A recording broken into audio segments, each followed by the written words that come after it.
하나님 나라 백성인 하백 여러분, 하백의 성경 아카데미에 오신 것을 환영합니다. 이 시간은 그리스도인이 꼭 알아야 할 기본 진리 45강 시간입니다. 함께 나눌 주제는 그리스도의 위격과 사역 중에 한 인격입니다. 우리는 지난 시간에 초기 논쟁들에 대해서 함께 나누었습니다. 이 시간은 다른 주요 개념들부터 시작합니다. 위격적 연합, 이는 성육신에 대한 내용을 축약해서 표현한 개념으로 한 위격 안에 완전한 인성과 완전한 신성이 연합되어 있는 것을 말합니다. 교회는 칼게돈 신조를 통해 이 용어를 신중하고 균형 있게 표현했습니다. 즉, 두 본성이 이러한 위격적, 그러니까 인격적 연합으로 혼동이나 변동이나 분할이나 분리됨이 없이 결합되어 있습니다. 비위격과 내위격입니다. 6세기에 레온티우스는 예수 그리스도의 인격의 중심, 곧 자의식에 나가 누구인가를 논의하면서 비위격과 내위격이라는 두 개 용어를 만들어냈습니다. 만일 이 자의식에 나가 신적 말씀이라면 여기서 인성은 인간적 자의식을 상실하게 됩니다. 이것은 그리스도의 참 인성과 구속주로서의 적합성을 부인한 아폴리나리우스의 주장처럼 위험한 것이었습니다.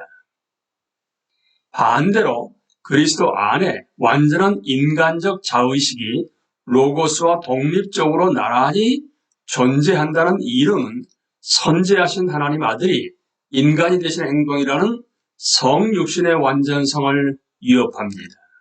또한 하나님의 영원한 아들도 아니고 하나님을 계시하거나 하나님의 구원을 베풀 수 없는 나사렛 예수라는 로고스와 독립적으로 나란히 존재하는 또 다른 인간을 만들어냅니다.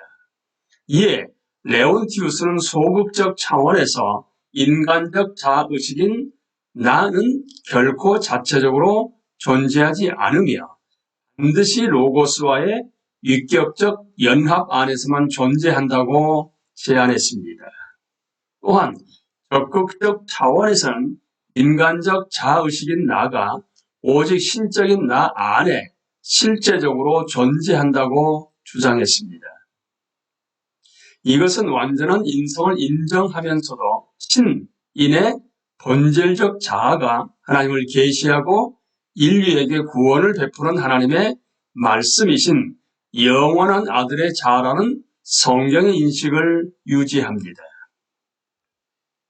속성 간의 교류, 이 고대의 교리는 위격적 연합 안에 있는 두 본성이 각각의 본질적 속성을 유지하고 있지만 두 본성 간의 진정한 교류가 일어남에 따라 각 속성들 간에도 진정한 소통이 이루어진다고 주장합니다. 이 교리는 예수님의 특정한 행동, 그러니까 죽은 사람을 살리는 것, 오병이어의 기적은 그분의 신성에서 기인한 것으로 또 다른 행동, 그러니까 치원을 느낌, 재림식에 대한 무지은 인성에서 기인한 것으로 규정하는 인위적 구분을 피하고자 노력합니다. 칼뱅주의적 밖에서라는 이름은 16세기에 개혁파가 이 교리를 주장한 데서 연유합니다. 이 교리는 지상사역 중이나 이후 주님으로 높여준 후 인성을 갖고 계시던 때에도 영원한 말씀이신 예수님은 단 한순간도 신성의 기능과 속성을 벗어버린 적이 없었다고 주장합니다. 그분은 계속 만물을 붙드시며 천사들을 관할할 수 있는 주권을 갖고 계셨습니다. 이 사상을 지나치게 전개하면 그리스도의 인격을 분할하는 네스토리우스주의로 발전할 수가 있습니다. 속성 간의 교리와 칼뱅주의적 밖에서 교리는 성경의 증거를 정당하게 다루기에 필요해 보입니다. 두 신분 기독론, 종교 개혁은 은혜의 복음으로 역사 속에서 만난 그리스도의 살아계신 실제에 관해 새로운 의미를 제시했습니다. 종교 개혁자들은 두 신분 기독론을 통해 그들이 진심으로 지지했던 칼게돈 신조를 보완하고 풍성하게 했습니다.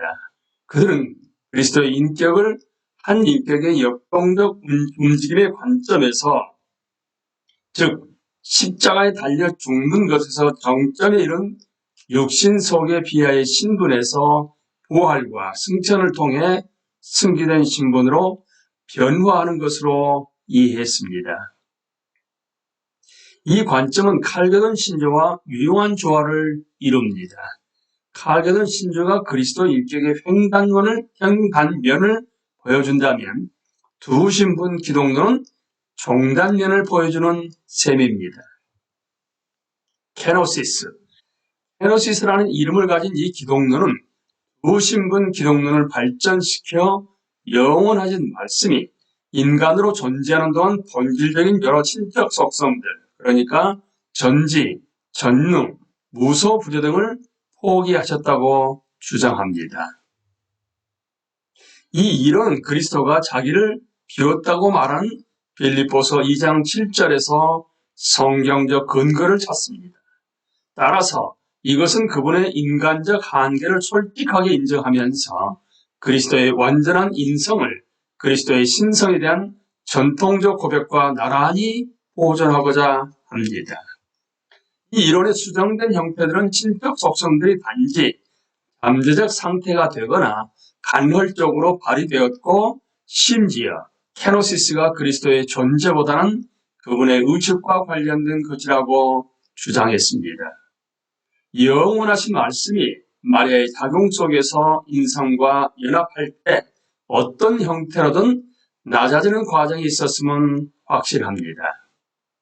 그러나 케노시스가 이것을 표현하는데 특별히 유용한 방법인지는 여전히 의문이 남습니다. 이에 대한 성경적 근거는 확실히 취약한데, 왜냐하면 빌립보서 2장 7절은 신적 능력과 속성이 아니라 신적 영광과 위엄을 포기하는 것을 언급하고 있기 때문입니다. 이 본문의 진정한 의미는 그분이 스스로 자신을 낮추었다는 것입니다. 신학적 차원에서 케노시스는 잘못된 방향으로 나아가고 있는 것 같습니다. 이 이론의 기본적 사고는 성육신이란 신성을 제거하는 사건이라는 것입니다.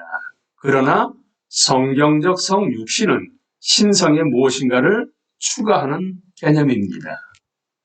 하나님의 말씀은 성육신할 때 자신의 신성을 포기하지 않습니다. 굳이 표현하자면 그분은 완전한 인성을 말씀과의 위격적 연합 안으로 끌어들여 신성과 연합시켰다가 보아야 할 것입니다.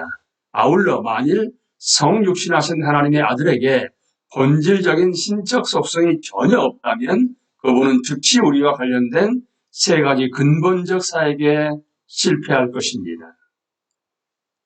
즉 그분은 계시는 하나님보다 못한 존재라면 진정한 하나님을 계시하지 못합니다. 구속, 하나님보다 못한 존재를 하게 되면 우리가 하나님을 결코 화해시킬 수 없습니다. 중보, 인성과의 연합이 필연적으로 신성을 감소시킨다면 높여진 주님은 인간을 하늘로 데려갈 수 없을 것입니다. 그렇다면 대제사장으로서 그분의 중보는 즉시 효력을 잃습니다. 이렇게 계시, 구속, 중보 사역을 수행할 수 없을 것입니다. 마지막으로 윌리엄 템플 대주교는 이렇게 질문했습니다. 우리 주님이 지상에서 사는 동안 우주의 나머지 부분에 어떤 일이 일어난 것인가? 만일 삼위일체 하나님 중 두 번째 위격이 베들레헴의 아기 속에 완전히 갇혀버렸다면 우주를 붙드시는 말씀의 역할을 누가 수행할 것인가? 이때 삼위일체 각 위격의 상호 내재 개념을 끌어와도 별 도움이 되지 않을 것입니다. 왜냐하게 되면 이것은 케노시스 이론을 뒷받침하는 위격들의 분리를 정확히 의미하기 때문입니다. 우리는 이 시간에 초기 논쟁글에 이어서 한 인격의 다른 주요 개념들에 대해 함께 나누었습니다. 다음 시간은 현대적 해석으로 넘어가도록 하겠습니다. 강의를 마칩니다. 감사합니다.